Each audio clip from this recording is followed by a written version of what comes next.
नमस्कार मित्रांनो. आज आम्ही तुमच्या समोर एक माझ्या मित्राची गोष्ट सादर करणार आहे. माझ्या मित्रानं 3 वर्षापूर्वी 20 लाख रुपयाला एक घर घेतलं. त्यासाठी त्यांनी 7 लाख रुपये स्वतः जवळचे कॉन्ट्रिब्युशन दिले व त्यांनी 14 लाख रुपयाचं लोन घेतलं. 9% व्याजदराने लोन होतं. 14 लाख रुपयेवरती सर्वसाधारणपणे 14,000 रुपयेचा त्यांना हप्ता पडला आणि 3 वर्षामध्ये त्यांनी 3,60,000 रुपये इतकं बँकेला व्याज दिलं.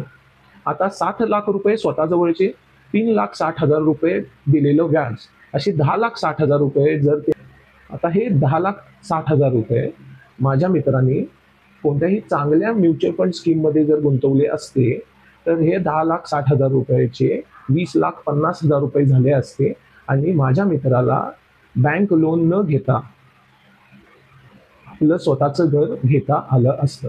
खरं मित्रांनो, ही गोष्ट पण समजून घेणं गरजेचं आहे की 3 वर्षापूर्वी जे घर 20 लाख रुपयाला त्याला मिळत होतं ते घर आज त्याला 25 लाख रुपयाला मिळणार आहे. याचा जरी आपण विचार केला तरी पण आपल्याला असं समजून येईल की आपण 3 वर्षापूर्वी जे कर्ज 14 लाख रुपयाचं घेणार होतो त्या कर्जाची रक्कम 5 लाख किंवा 6 लाख एवढीच झाली असती.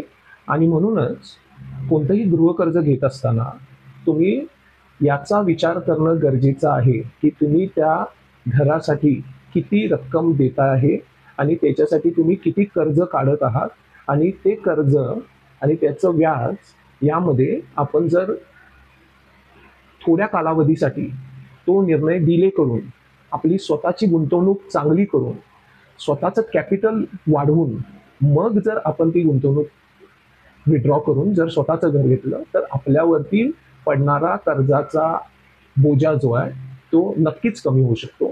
अधिक माहितीसाठी आम्ही दिलेल्या खालच्या नंबरवर संपर्क साधा.